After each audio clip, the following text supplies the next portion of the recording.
Does your office have any jurisdiction over this case at all? And if so, are you looking at filing charges against anyone? Right. So, I mean, technically speaking, we have jurisdiction statewide, but, a case like this, I mean, I expect that it's going to be handled by the Oakland County Prosecutor's Office. I will say that my staff has been in regular contact with her, and, we've offered any kind of aid or assistance that she might need or require. Um, you know, Karen McDonald is an excellent county prosecutor. Obviously, she's taken this matter incredibly seriously. And I expect that in terms of charging decisions or anything of that nature, that, she's going to take all the most important factors into consideration and make the right decision. Speaking of those factors, we now know that the father purchased this gun the day before the shooting. We still do not know if the alleged shooter stole the gun, took it, if it was given, but do you see any potential culpability on the side of the parents here, the father? Well, let me remove this for a second from this particular set of circumstances because I don't know all the circumstances yet. I don't want to speculate, but I will say that in other circumstances that are similar in nature, we have seen prosecutors that have charged involuntary manslaughter against parents who have failed to properly secure weapons, especially if the children knew that those weapons were in the household, and then, took possession of those firearms and used them to inflict injury upon themselves or others. So that is a possibility.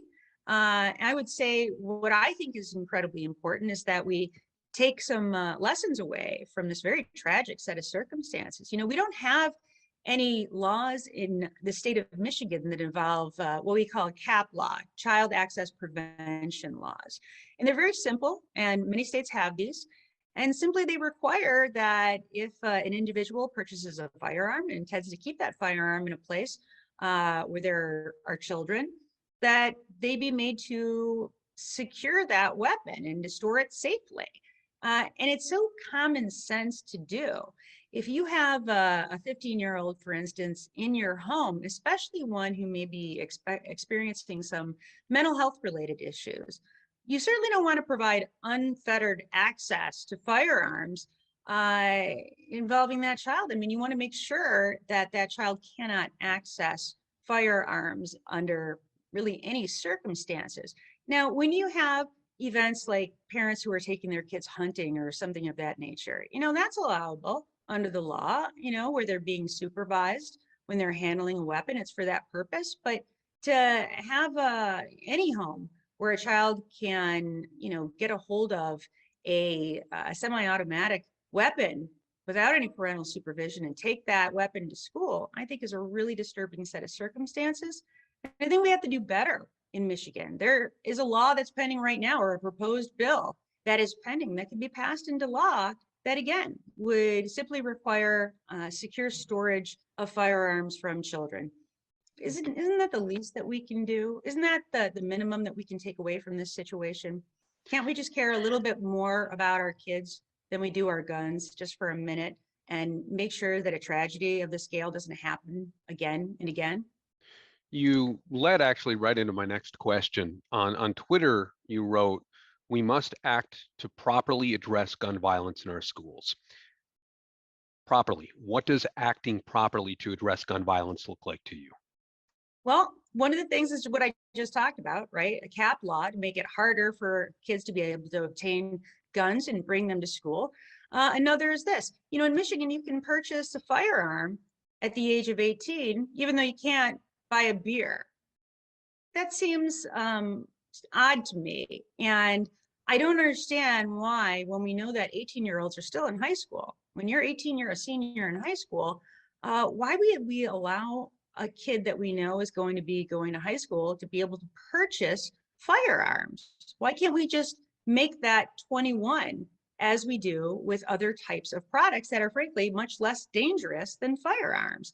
I mean, these are pretty simple measures that we can take just to ensure that our kids are safer at school. And I think we ought to absolutely move those kinds of bills forward and pass them as quickly as possible. We have other kinds of bills that have been proposed in the past that are really so common sense. Our red flag laws. We've seen those proposed time and time again, but get no traction in the legislature. They're very simple. You know, when you see that a person is undergoing some sort of a mental breakdown, where they've made threats to their own life or to the life of others, that you temporarily remove their firearms from them so that they can't hurt anyone.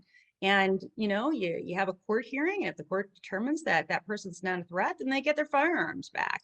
But this prevents a countless number of not just homicides but suicides by people who are having a hard time. You know, and again, these are not the kind of laws that in any way, shape, or form significantly infringe upon people's Second Amendment rights, but they sure do create a much more safe and secure society. And I think it's time for us to move forward, to stop offering just our thoughts and prayers and take real action to make Michigan a safer place for our kids to live and for everyone to reside.